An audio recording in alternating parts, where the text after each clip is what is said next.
Let me set up my little...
It's good to see all of you. I'm glad you're back here at Sharing Our Knowledge Conference, getting ready for your next session.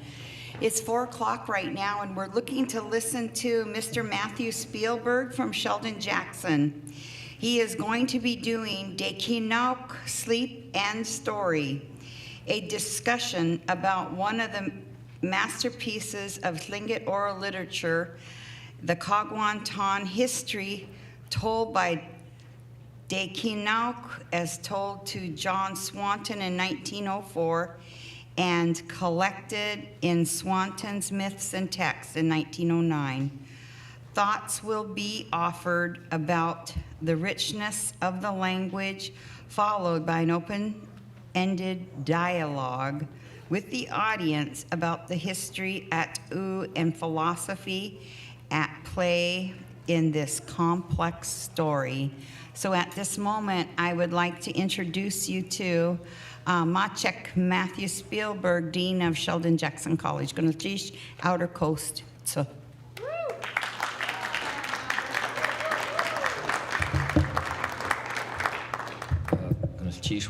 It's been my lifelong dream to be introduced by Virginia Oliver, so and check that one off my bucket list. I forgot to tell you, he's the new spelling bee, Tlingit spelling bee champion. That's true. That's true. I am very proud of that. International. That's right. That's right. Cross-cultural, international Tlingit spelling bee. It is just such a pleasure and an incredible honor to be at SOK again and to now have the privilege of serving on the organizing committee. And I have just had such an incredible time here in Wrangell these last couple of days. I just want to say again, as I said on the first day, you guys have been such incredible hosts to us. It's been amazing, amazing to be here in the territory of the Deikeenaak'w. So, and of course, all of you have come to Sharing Our Knowledge. I just find this really the only conference I've ever really loved. You know, like I've been to so many conferences where I can't bear to drag myself to another thing, and at Sharing Our Knowledge, I'm just so full of joy, and I just see everyone holding each other up. I've been running around a little bit today, so this talk is going to be well, we'll just see how it goes, but my friends from Outer Coast in SOK are here to hold me up, and also my friends, the Tlingit nerds, the nerds at.óow, who are just the most special people in my life, are also here to hold me up. So I know that if I really, really get into trouble, I'm just going to call Kashke up here and have her play Quizlet games with you all, and that will be really fun. Okay. I'm going to talk today about, like Juan Tlain said, a really, really amazing story. To me, one of the greatest stories that's been recorded in the Tlingit language, and there are so many great ones, but one of the really great stories that was recorded in 1904 by John Swanton. And I'm really going to only talk about the beginning of that story. It's a very long, incredible story, the history of the Kaagwaantaan clan. And I'm just going to talk about really the first episode and maybe the second episode. And I'm going to give you some context. And the first episode is about a man who kills his own sleep, whose name is Kaagwaantaan. And he kills the spirit of sleep, or his own sleep. And in order to do that, I'm going to talk to you a little bit about sleep and about dreams, and my sense of how they relate to stories and experiences in Tlingit culture, Tlingit Kustiyi, and in cultures around the world. And I think that there's some real resonances that this story opens up for us about dreaming in many cultures around the world. And I'm going to start by saying that there's a really, really basic way to understand what I'm saying, or kind of first level way of understanding what I'm saying, and then I'm going to keep coming back and go a little bit deeper, a little bit deeper, a little bit deeper. But first I'm going to say that sleep and dreams are talked about in two ways in Tlingit story. They talked about it in two ways. And I should say, too, that I'm so eager to hear what this audience might have to say about sleep and dreams. They are a subject that, for some people, are sensitive, is sensitive, and I want to acknowledge that. And I also hope that, I know that there's a lot of wisdom in this room, so there may be a lot for me to learn and for us to learn. So, and also, Deikeenaak'w, if anything I say without meaning to causes offense or steps on any toes. So what I'm going to say here is that sleep and dreams in Tlingit, there's like two ways of thinking about it. One is as a kind of spirit, a kind of at.óow. Here's the famous painting of the rain screen at the whale house in Kaagwaantaan, the Ganach. And you have here the spirit of the rain as this figure, and all the little raindrops, as you can see, are folded into his person and folded all around him. And you've got this being who walks around, who moves in the world. And sleep is sometimes talked about as a being who flies around the world. And we'll talk a little bit more about what kind of being that is in a minute. But so sleep as a kind of being. But I chose this, and I couldn't find an image of an at.óow of sleep, but I chose this image, and I'd be excited to hear if anyone knows of one, but I chose this image because this is a being who is the rain, and the rain, he is both a person, and then also the rain, it's like it covers you. It's like a whole screen. Su da kusitan, that dark, it comes falling down. It comes falling down over you, and in that way, sleep is almost like a bentwood box at the same time. So it's like a being who walks through the world, but it's also like a bentwood box in that it's like something that surrounds you. You put things into your sleep. So I'm going to say that there's two things going on at the level of metaphor, at the level of the expression, the understanding of what sleep and the things that happen inside sleep, dreams are. And it's that one, it's a spirit who travels around the world, and two, it's like a box. It's like a special box that you put things into, okay? So before I go any further, I just want to say, in addition to my thanks to the Nerds Ku'u, I want to give some thanks to a couple of people who have helped me with the ideas in this talk, and they are Chahi, Will Geiger, who just had a new baby and otherwise would be here, I'm sure, Kaagwaantaan Ishmael Hope, who's done a really fine translation of the story I'm going to talk about and has told me a lot, the late King Geste, David Katzig, who spoke to me about this story a couple of times and about the Kaagwaantaan history, and finally, Colleen Bunn, who has been an incredible teacher and has helped me so much in understanding the story in particular. And towards the very end, you'll see, I'll point out to you the things that she brought to my attention. But for now, let me just go back again. So I said, sleep is a spirit and sleep is a box. And where I'm going to really begin is a line that Frederica de Laguna noticed was used sometimes. She, in her great ethnography under Mount St. Elias, the history and culture of the at.óow Tlingit, she says that the Tlingit experience of dreaming, she says it's a kind of world, it's kind of reality. And she says, a dreamer's own activities in his dream may be as decisive as what he might do in waking life. And maybe I'll stop here to say that in some cultures, people understand dreams as being, dreams as being messages. People understand dreams as being messages. And sometimes in Tlingit, in the stories, you'll hear that too, that dreams are messages. But sometimes you'll see it said that dreams are places where you can do things. For instance, where an animal can give itself up to you, or a spirit can come to you. So sometimes a dream is a place where you do things, not just a place where you get messages. And sometimes a dream can be both of those things. But when Frederica de Laguna looks at the dreams in Tlingit, she notices some of the ways that people talk about dreams and about their sleep. And one of the things that she notices is this line. She says that people will talk about an icht, a shaman, and they'll say, "Du yakwaheagu achtai tutuduate." And the idea here is that someone put a spirit into your sleep. So someone put, and in this case, I think it's that someone put someone else's spirit into your sleep. So a shaman can send you the picture of someone in your sleep. He can send you the picture of someone in your sleep. So, for instance, she's talking specifically about the conflict sometimes between icht and noxa'ate, what's sometimes translated as a witch. So if a person is being cursed by a noxa'ate and doesn't know who it is, the icht can perform a rite that brings up the image of that noxa'ate and puts it into the person's mind in sleep so the person knows who it's going to be. And similarly, a shaman, an icht, could come to visit someone in the dream to talk with them or to give them instructions or to warn them or to heal them. I want to say a couple words about the language here, and I know we're so honored to have some speakers in the room here, and they might say a few things about these at the end of my talk if they'd like.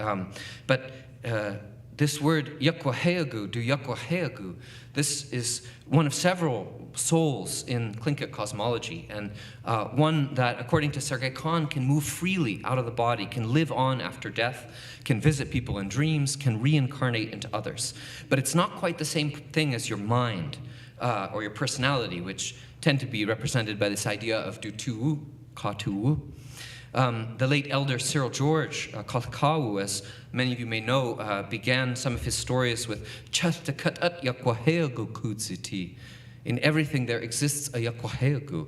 And then he goes on to say the creatures of the ocean, the creatures of the forest, us too, we all have a yakwaheagu. So you might be able to extend this forward to say that that whole world of beings that have a yakwaheagu, they can go into your sleep. What I really want to focus on in this line, what I think is so beautiful in this line, though, is that little part, achtai tut tut. So achtai tut. So I'm just going to break it down here. So ta, sleep. Achtai, my sleep. Tu, inside. And then that, like you're arriving there. You're arriving at it. So in other words, people's souls go into your sleep. And it's almost, again, as if it's something that has a hollow cavity inside. In Robert Zuboff Shah Dach, his great telling of the origin of the mosquito, of the cannibal giant, when the cannibal giant clubs a young boy and he throws him in the sack, Shah Dach says, "Gweith tude," he put him into a sack. So you have this image of putting it into a sack. So sleep is a kind of envelope, a container in which souls can be placed. Now, containers and envelopes, these are just essential things in Tlingit culture and in the Northwest Coast more generally. That bentwood box, you see so often that it's used, not only it's so important in of itself, but it's used as a metaphor. It's used in speeches. And so many of you, you all know, you've all seen bentwood boxes, and many of you have perhaps made them even or used them in ceremony. They were, of course, also used to cook food in the old days and to store ceremonial regalia. And you hear often people saying that the box is a site of transformation. The box is something where out of the box, you bring something out of concealment. So they become a powerful way of talking about the experience of something that rises out of the depths. Look, for instance, when a killer whale breaches the surface of the water, or when in that rainforest around us, an animal just jumps out of the trees. Raven pulls the daylight from a box, and he hides himself in a box in the form of a pine needle to be swallowed. So there's a kind of peekaboo experience with boxes. Things go in and out of boxes, like peeking up, coming down, peeking up, coming down. hugely important as a way of describing a certain experience of the world. Now, so if dreams are these places where other beings can come to visit you in sleep, there's an important corollary to that, an important association to that, which is that that it often happens when other beings have left you in waking life. And what I mean by that is that often in the stories from the Northwest Coast, Tlingit stories and Tsimshian stories and Haida stories, you'll see that dreams come to someone when they've left the social envelope, when they've walked away from the village and they've gone out to the forest, when someone has stepped outside, is going out to meet an animal, to go on a quest, to become an icht, or sometimes not by their own choice. Sometimes they've been abandoned. Sometimes they've been banished. Sometimes they've gotten lost. In other words, there's a really strong connection between what dreams do, and significant dreams do, and walking away from the village. It's like dreams arrive when someone has been abandoned or has gone out deep into the forest or way out onto the water in a canoe. And part of what happens is that the experience of dream, the way it's described in these amazing stories, is that it's often very directly tied to an encounter with a non-human being, especially an animal out there in the forest or on the water. Some of this is something that is pan-indigenous in North America. Sometimes this pattern is called, in some cultures, the vision quest, the idea that you go out to be alone by yourself and you have a vision, you have an experience. And I'm going to talk actually for a moment about a culture just adjacent to Tlingit, one of the cultures celebrated here at SOK, Tsimshian.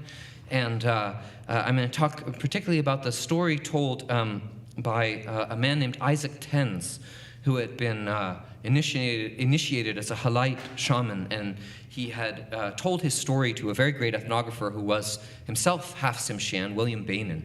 And I'm going to read to you this little excerpt here. He says, "When I was a growing child, I knew that I had strange powers. This is why I knew I had different powers from other people. One day, I went up into the hills to gather wood, and it was very cold. There were many other people gathering wood, as it was now winter, and it was in the hills above the village where they were. When I got to the hills, I heard strange noises at the top of the tree which I was cutting. I looked up, and behold, there was a large white owl sitting on the top of the big tree. Then the owl flew down and grasped my head and flew up with me into the sky. Well, it was then that I lost my senses, and it was then that I started to dream, and this is what I dreamed. I dreamed that I was now flying way up into the sky, and here I saw a great many strange things.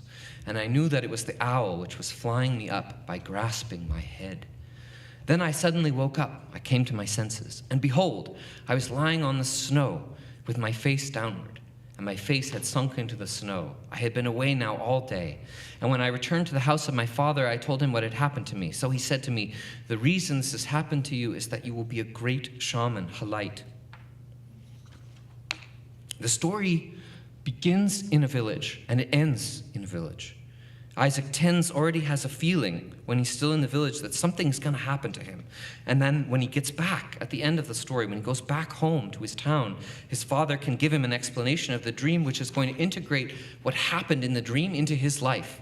He's now going to have a calling as a shaman, and the owl is going to be one of his, as you might say in Tlingit, yek, his spirit animals. And it's going to come into the life of the community. But in the middle of this story, between leaving the village and coming to the village, is this being outside and being in a dream in the forest, and like showing the relationship between the dream and the forest.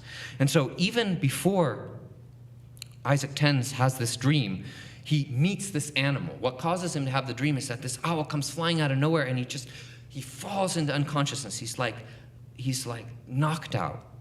And I think one of the things that's going on here, and I'd be so curious to hear if there are thoughts in the audience about this, but one of the things that's going on here is this story is tapping into that experience of being in the forest when you're all by yourself and you can hear sounds, and they might just be animals. They might be Yatsin 8. They might be beings of power and respect, and they might be there.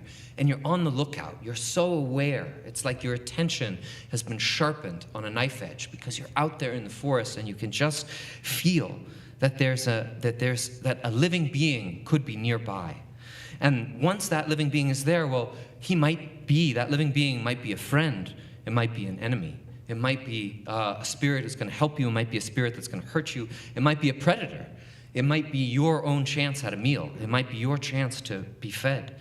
And so there's a kind of sense that suddenly that sound that you're hearing, that thing that's coming at you, there's a life and death stake to that. So when you encounter a living being that you don't know about, that comes to feel like something life and death in the forest. So that impulse to look out for and sense aliveness, it's very powerful when you're by yourself out in the forest. If you've ever been out by yourself in the forest at night, and I bet many of you had, you'll know this experience, that any rustle in the bushes, and it might be a bear, it might be a wildcat. And if you've seen a horror movie, there's a little bit of that in there too, a much less special version of it, but just that sense that people, what's that noise? So, in other words, to be out alone in the forest or the desert, it makes you become more aware of living beings. It makes you become more aware. It's kind of a paradox that when you live surrounded by people, you're less aware of other beings, but when you walk out by yourself, anything could be a being. Anything could be a being. This is something that William Shakespeare understood too. He has a beautiful line about it. He says in the play A Midsummer Night's Dream, he says, "In the night imagining some fear, how easy is a bush supposed a bear."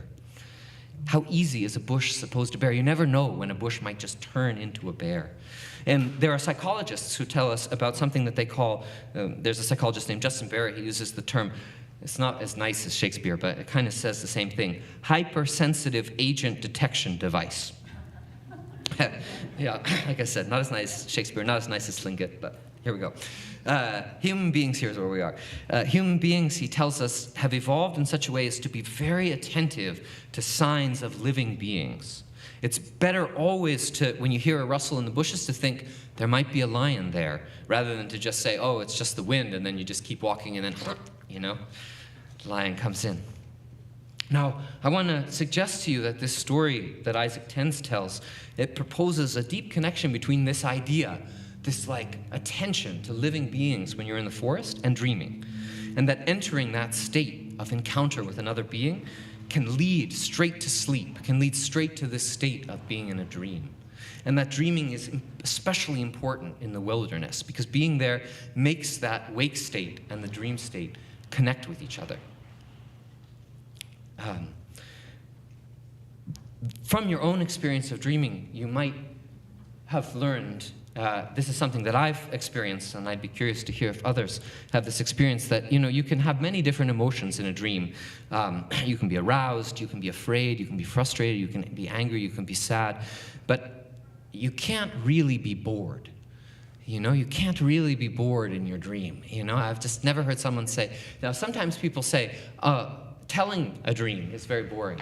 But when you're actually in the dream, whatever it is that you're doing, you're just following it. And that's why often it seems so strange to other people when you tell your dream, because you're like, well, I went to the laundromat and there was a fish there, and then the fish became an octopus. And so what? But when you're in your dream, it is so charged with meaning. It's so charged with meaning. And again, to go to the psychologists, there's some psychologists who say that dreams evolved in mammals as a kind of way of rehearsing dangerous situations. There was a famous experiment in which cats, an operation was done with some cats where they were able to basically sleepwalk. The nerves that inhibited their sleepwalking were for the night were disengaged, and so they could see the cats sleepwalking in their dreams, and what the cats were doing in their dreams was stalking prey. They were, in their sleep, they were going and pouncing and so forth. So you have this sense that in dreams, some really deep sense of studying the dangers, studying the possibilities in your waking life is happening. So I want to suggest here that Sometimes people will say that, dreams you just kind of remember your dreams, or they don't have that much to do with your waking life. But I want to say that actually, if you look at stories like this, and even scientific research like what I was just saying to you, that really there's almost like a circle going between dreams and waking. And it's like a back and forth, where the dream state is triggered. The dream state retains these intense experiences of attention when a living being comes surging up like that owl. And then the sleep dream takes that encounter and it transposes it in your mind, and it creates a whole universe based on it. A whole universe based on it that's an expansion of that first attention, that feeling of really, really intense attention. So you might say that in dreams, your thoughts are so focused, and in dreams, they become like the whole of your reality. And then there's maybe a third step, which is what happens here in this part when Isaac Tens comes home and he learns from his father what the dream is going to do to him. So he comes back to the waking state, and he can think about what he's experienced, and he's able to ask someone else and consider it at a distance, and to talk about it and to recount it and to have an explanation or interpretation offered. And then it's as if the experience becomes legible to him. He understands the experience. So after this, in this story, how a medicine man was created, this story by Isaac Tens where he's talking about himself, he goes on to have a series of more dreams. But now he's got this framework guiding him that his father has given him. And so these experiences now, they have a meaning for him. In this case, they help him to become an icht, to become a shaman, to a halite, to acquire halite.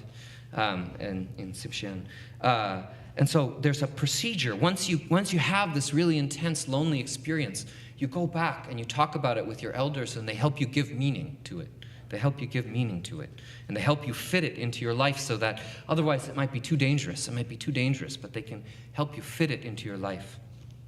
So now I want to share with you some Tlingit examples where we see this similar pattern. And they're all stories that were collected in 1904 by John Swanton in Tlingit Myths and Texts. It's published in 1909 when Swanton was in Wrangell here and in Sitka. And this first story is a story recorded in Wrangell from a man named Kaagwaantaan. Kaagwaantaan, who was recounting the history of the Kwashkikwaan. He was recounting the history of the Kwashkikwaan, Kaagwaantaan.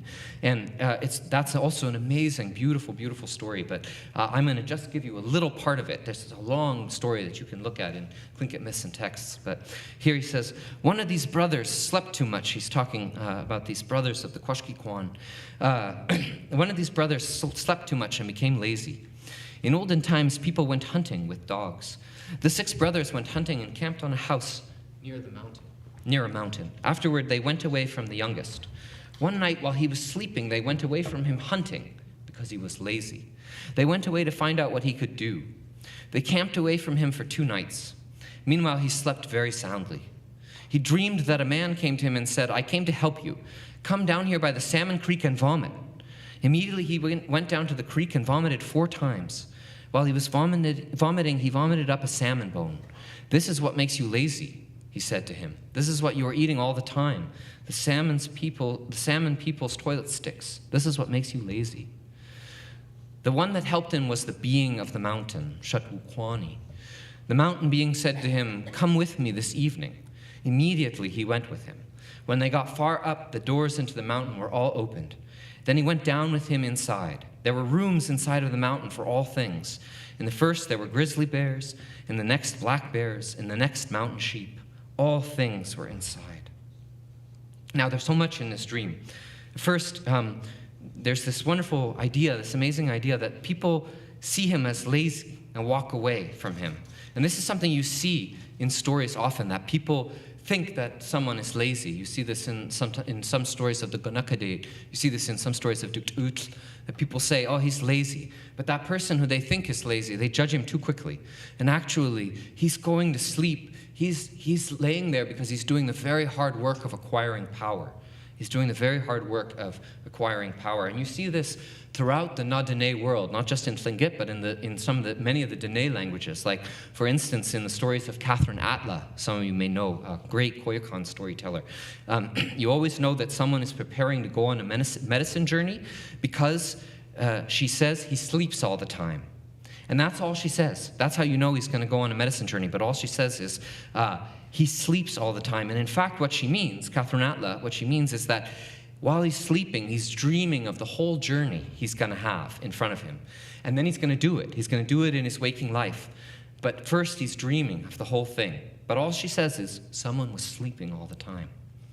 So, again, this idea that the sleep, it's like a box. It's like this amazing box, and out of it comes a whole story, a whole path, a whole life that you can pull out. Here, in this dream state, in this Kwashkikwan story, a spirit being enters into the boy, comes into him, right? Got put into his mind, and he's probing around. It's like this spirit goes in there in his sleep, and he looks around inside the boy to find the source of his sleepiness, right? And he realizes that it's these fish bones, which are, and forgive me for this somewhat impolite phrase here, but that they're toilet sticks. And he's got these fish bones, but then he knows how to heal the boy. He wakes up the boy, he gets him to disgorge them, to get rid of them. And now the boy is freed to enter into a meeting in his waking life with the mountain being and visit into these incredible caverns under the mountain where all the animals live. So dreaming is the path toward this hidden aliveness. It's the way that you get purified. It's the way that someone comes to visit you, and it's the way then that someone leads you to come see the animal spirits. In this case, the being of the mountain people, Shatukwani.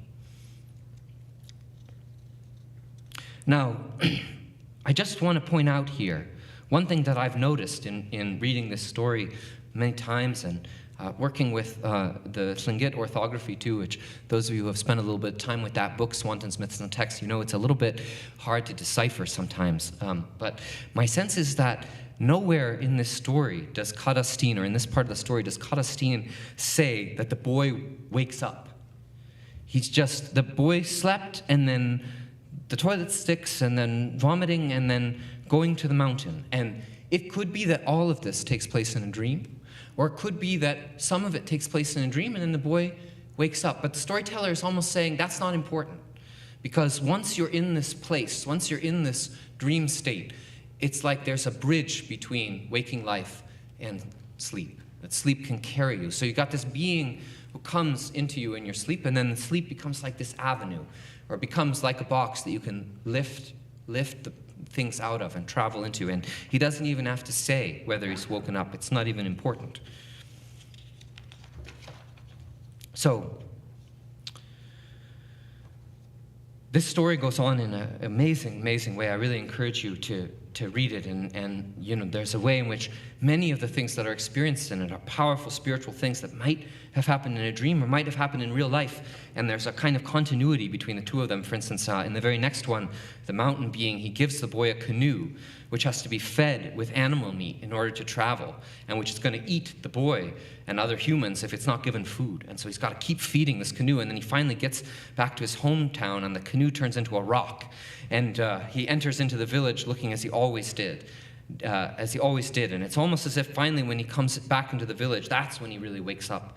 When he comes back into the village and he's changed by the dream, and he becomes a powerful hunter. And actually, even in the story, the storyteller, he says, then the man who used to sleep so much was ready to hunt. So it's like all that sleeping, it was preparation to hunt. Now I'm going to sort of move into the center of my little talk here. I'm going to tell you about some stories told by this man who I have so much admiration for, though he died many, many years. He walked away many, many years before I was born. His name was Deikeenaak'w, so Little Haida, Deikeenaak'w. And he was of the Kaagwaantaan clan of Sitka, and we have a photograph of him, a wonderful photograph that was taken at the 1904 Ku'ich in Sitka. And here you can see him. Kaagwaantaan, they are a clan related to Kaagwaantaan and share many crests. And you see here that beautiful grizzly blanket, and you see that beautiful eagle collar. So here's Deikeenaak'w. And in that same year as the Kuich, he met John Swanton, and he told John Swanton a number of stories, unbelievable stories. And they talk a lot about dreams and about sleep. And before I get to that story I told you about at the beginning, the Kaagwaantaan History with at.óow, I'm going to share one shorter story for you. And that shorter story is about how the process of dealing with this powerful state of the dream, it doesn't always work out great. It can be difficult. It can be really difficult. And you can sometimes get to a place with that state where you don't know how to carry that power safely back with you. You make a mistake, or the power slips out of your hands. And this is a story that Swanton calls the man who was abandoned. That's what he calls it in Tlingit myths and texts. I'm not sure that that's what Deikeenaak'w would have called it, but that's what Swanton calls it. But here it is, the beginning of it. People living in a long town were suffering from famine. A certain man stayed with his uncle, who had 2 wives. The people were very hungry. This man was always sleeping. Notice that again. For he was lazy. Notice that again. For he was lazy. They're always sleeping. When their food was all gone, they started away from the lazy man to camp. But his uncle's wife threw some dried fish into a hole beside the house post for him while she was walking around back of the fire. Then she said to him, "I threw a piece of dried fish into the post hole for you." He would put a small piece of this into his mouth. When he took it out, he would go to sleep. He always had his head covered. And then, so he's been abandoned by the village. And the only person who has taken some pity on him, Ishondain, it's his wife, his uncle's wife who's given him some dried fish here. And he's so hungry that he kind of passes out. And then the story goes on. Suddenly, something said to him, "I am come to help you." When he looked, there was nothing there. At once he fell asleep. Hunger was overcoming him. At once he prepared himself for it. What was speaking to him was a small thing running around him. Its teeth were long. Then he took it away. He put it among his rags and fell asleep again. Then he dreamed that it said to him, "Put me into the water." When it was getting light, he did so.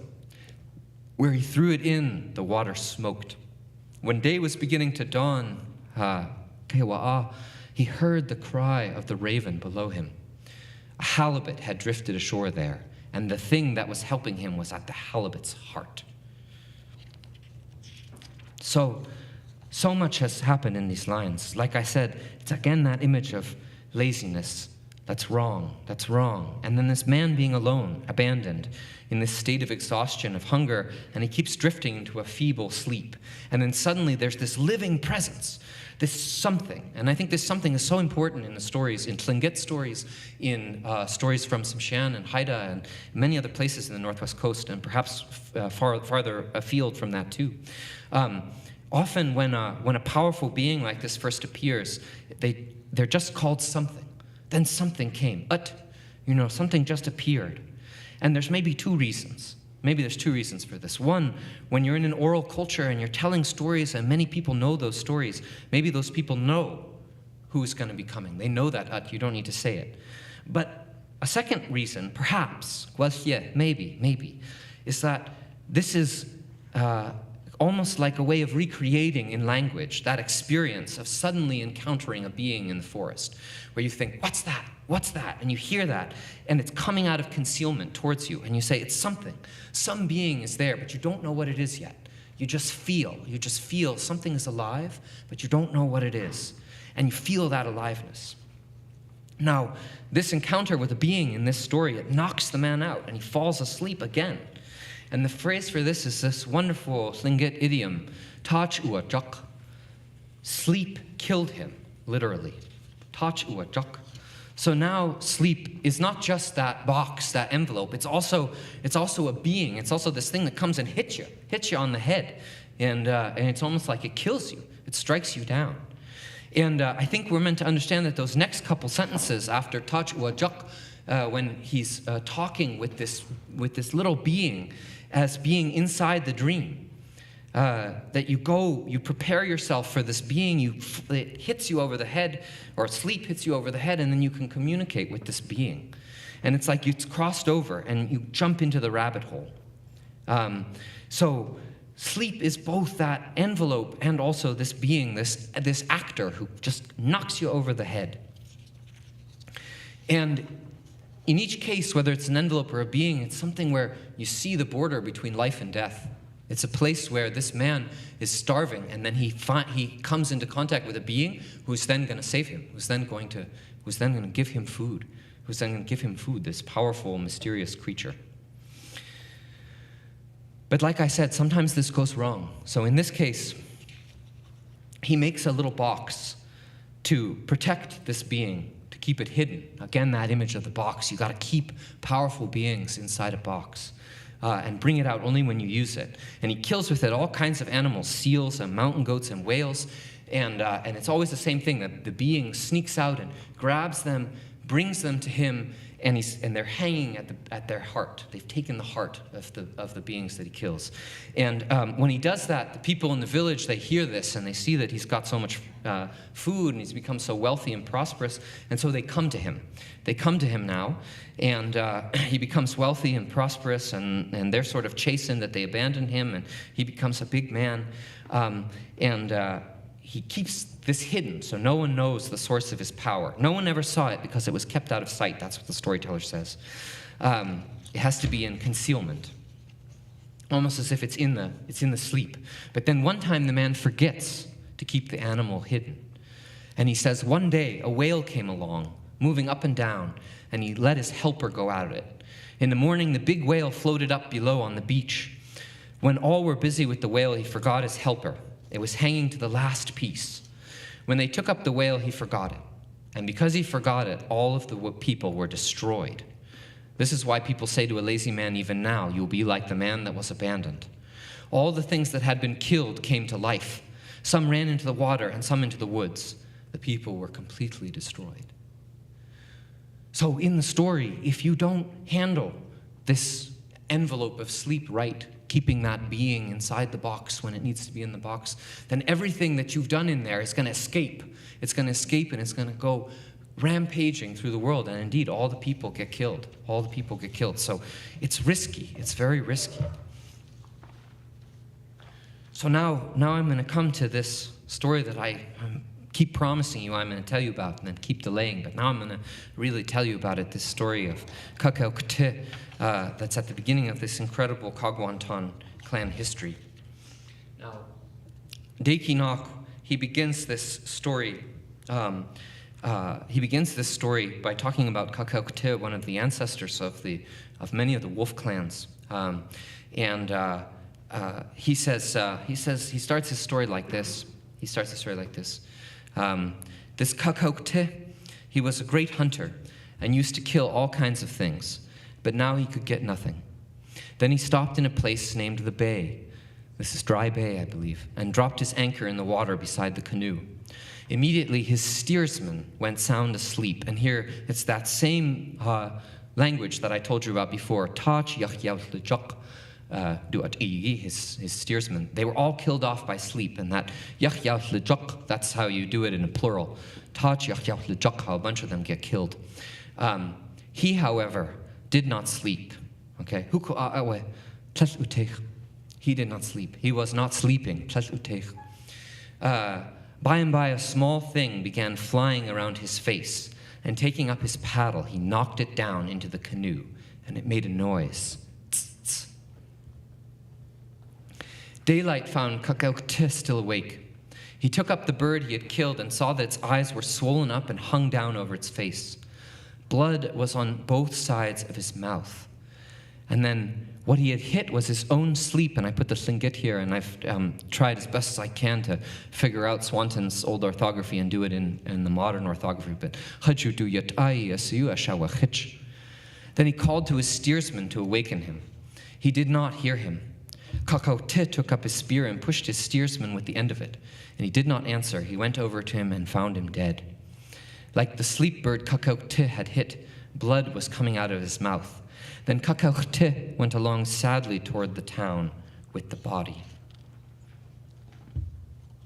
So You notice perhaps already some similarities to that story that I told you before about the man who was abandoned. A man is out alone, or he's out there just with his steersman. He's with the crew, but they've fallen asleep. He's the last one there, and he's trying to get food. And then this small, mysterious animal creature appears beside him, and it's buzzing around his face. And instead of speaking to it, instead of respecting it, as the man who abandoned did, Kaagwaantaan kills the creature. And this is what happens. This is what happens. In killing sleep, it seems, Kaagwaantaan has, it seems, also killed the people who are asleep. And here again is this thing I was saying about how sleep is both a being and also a box. It's also an envelope, because it's like there's this being flying around who's asleep, but all the sleepers are somehow inside that being. So if you knock down sleep, you knock down everything inside of it. You knock down everything inside of it. And not just the steersman, because then Kaagwaantaan, he comes back to his village, and there's no one there. And it turns out they've all been killed by sleep. Because he had knocked down sleep, not even one small boy was saved. He says,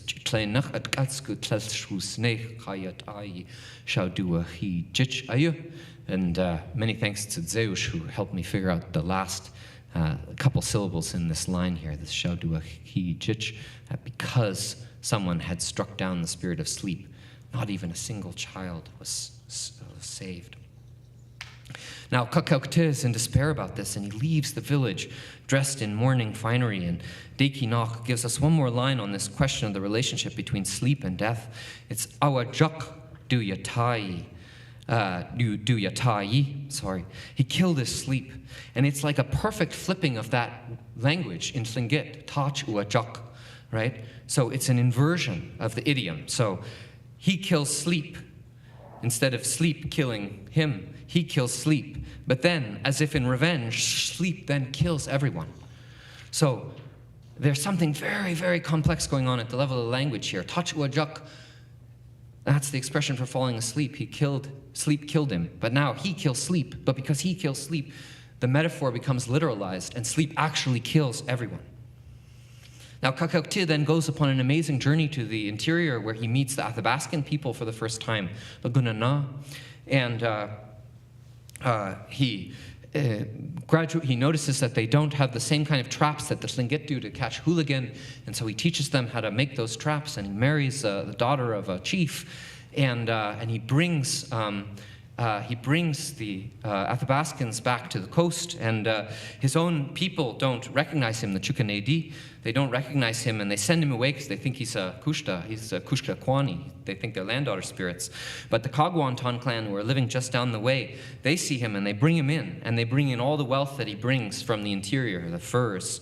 And so Deikeenaak'w comes to be part of the Kaagwaantaan story, and this story becomes a launching pad for the whole Kaagwaantaan history. And many powerful things happen in this history. A glacier destroys a village, as many of you know, and there's a war that ends with a confrontation with a powerful Icht and his spirits. And these alternate with beautiful descriptions of Ku'ich, of huge Ku'ich, including the Ku'ich that ends the story when the Kaagwaantaan become who they are, because during the Ku'ich there's a feud between young boys who throw fire at one another, and the timbers of the house catch fire. Kawagani hit the burnt house people, Kaagwaantaan. But what I want to just point to here is that killing sleep sets this entire story in motion. And it's as if, in having killed sleep, Kaagwaantaan caused all that power in sleep to burst out into the whole world. And that this sleep state, this dream state, then sends him out to meet the Athabaskans, sends him out into the world. One of the things that's really amazing is that when he brings the Athabaskan people back with him in this story, he says, he sees them coming to the Chukanedi, and the Chukanedi push them away, and the Athabaskans quickly grab their packs and keep moving. The Gunana grab their packs and keep moving. And he says it was as quickly done as if hot water had been thrown among them.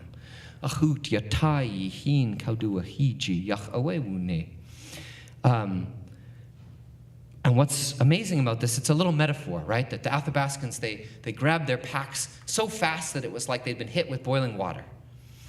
But what's really amazing is that a couple lines later, he says that the Athabascans, they see food being cooked in a pot, in a box, again that box, and they didn't know how it was cooked. And when hot stones were thrown inside of a basket pot and the pot began shaking, they took up their bows and arrows to shoot at it.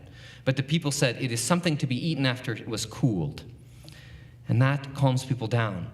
They said, it's okay. But it's like the metaphor, the metaphor here, it came before the real thing. He says, they ran away like boiling water was thrown on them, but they had never seen boiling water yet. They had never seen boiling water yet. So it's almost as if suddenly in this state of the dream, it's like things are being anticipated. The language becomes real. You say something, you think something, and it becomes real. It becomes real not too long afterwards. And that's what happens once that dream state, it bursts out from the sleep bird, and it goes out into the world. I'm just going to end now by saying a couple things that I learned from at.óow that I'm so grateful for.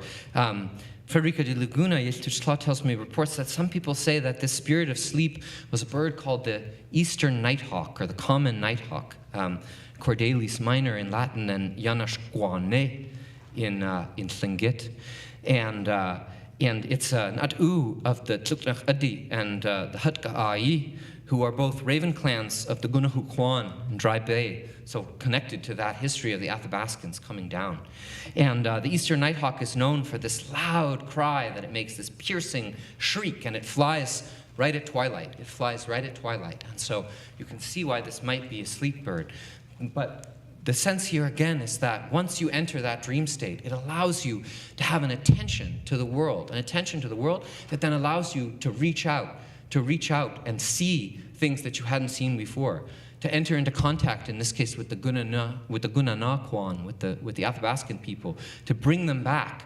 And then just like that shaman I told you about who came back and told his dream to his father and learned he was going to be a shaman, they bring those Athabascans back and they have a ku'ich. They have a ku'ich, and they feast them and bring them together. And so sleep and wake, traveling out, having ku'ich, these things become a rhythm for how you experience the intensity of the world and then how you bring it back into a community.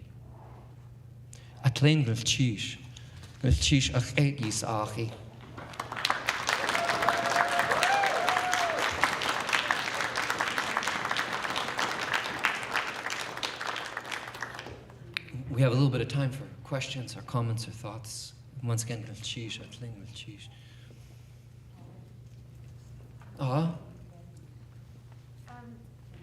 like in many of the dreams that noise is privileged over sight initially, or maybe not in the dreams, but in the kind of transition between dreams. And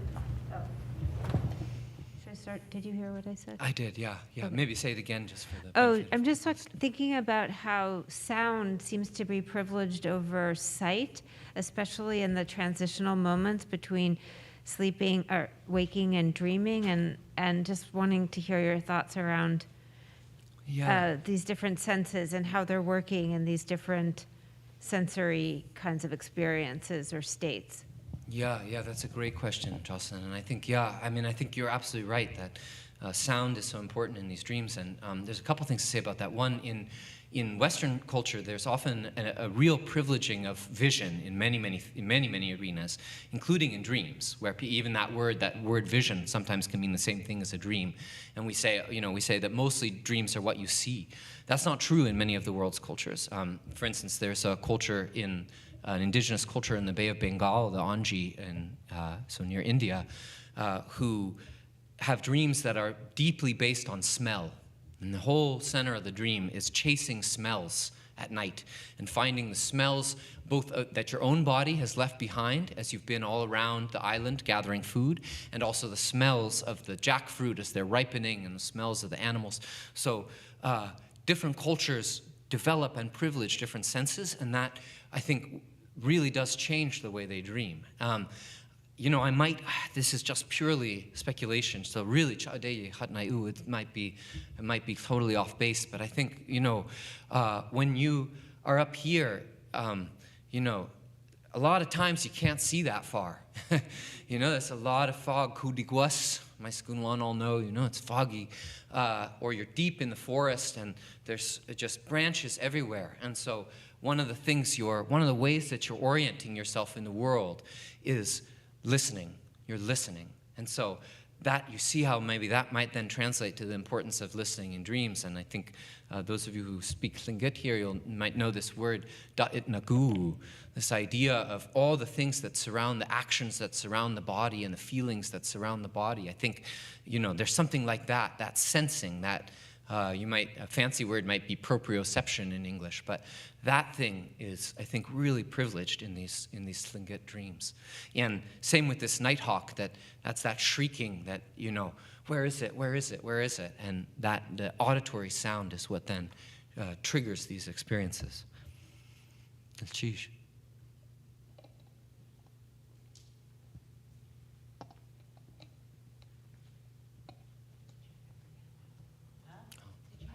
Oh, yeah. Miranda, go ahead. Gook.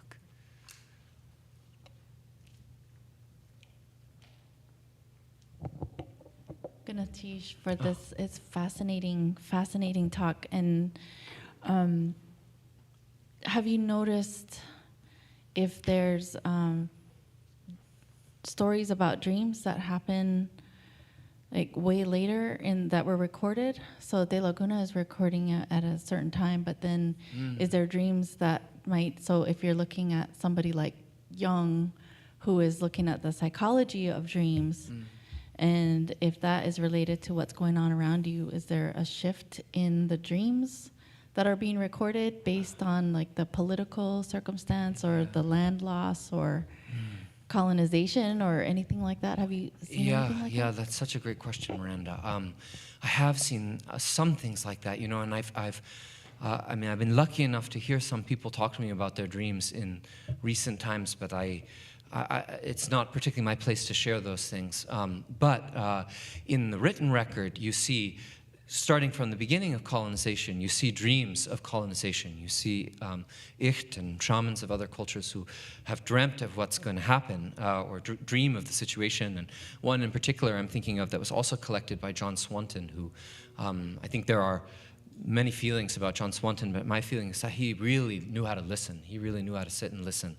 And he recorded a lot of important things as a result. But he recorded a story on Haida Gwaii in Haida, of a powerful shaman in at.óow, who dreamt he had this kind of, he describes the shaman's whole life, and the shaman, gets spirits actually from Tlingit Ani. They get Tlingit spirits that come down to him, Yegi, and then he goes up and there's an epidemic and people die, and then he's channeling the spirit of a prophet, of a kind of native Christian prophet, and then he goes up to this hill on the island of Kunga, just off the coast of at.óow, and he's in a tent made out of sailcloth, and he has a dream up there. Again, he leaves the village to go up and have this dream, and he has this dream, and it's such a complicated dream, but there's like a strange man on something that's like a bicycle. It's like a thing with two wheels.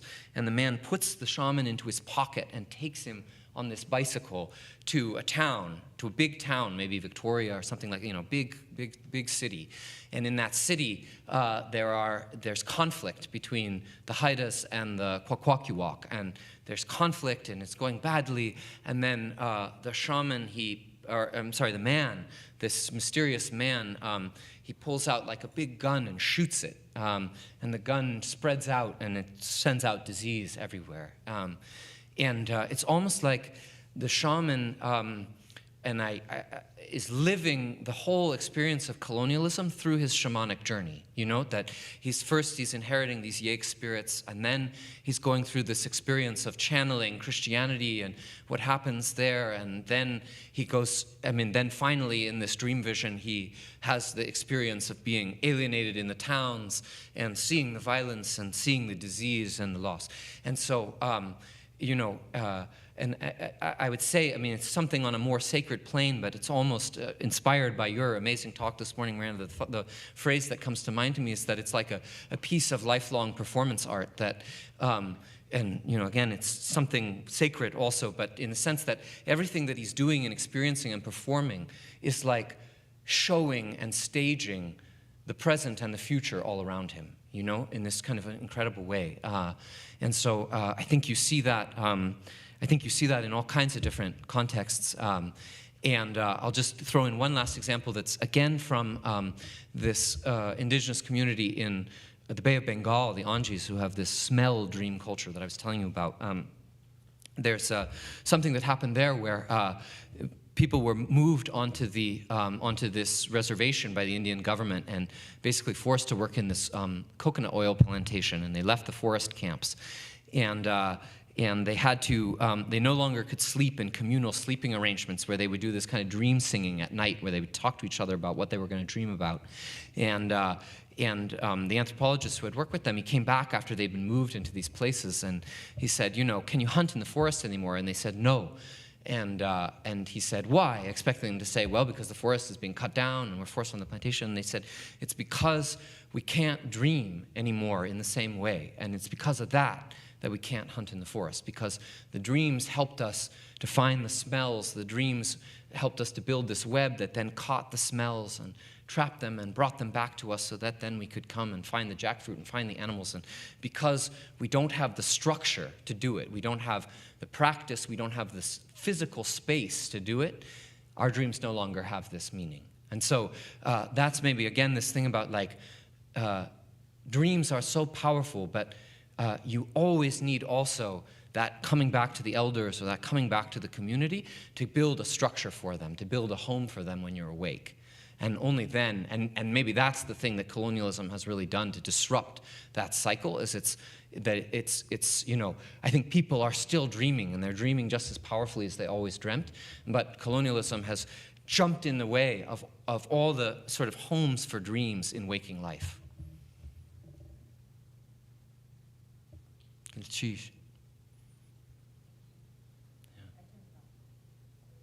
Okay, I think we're at time. So, Tlingit,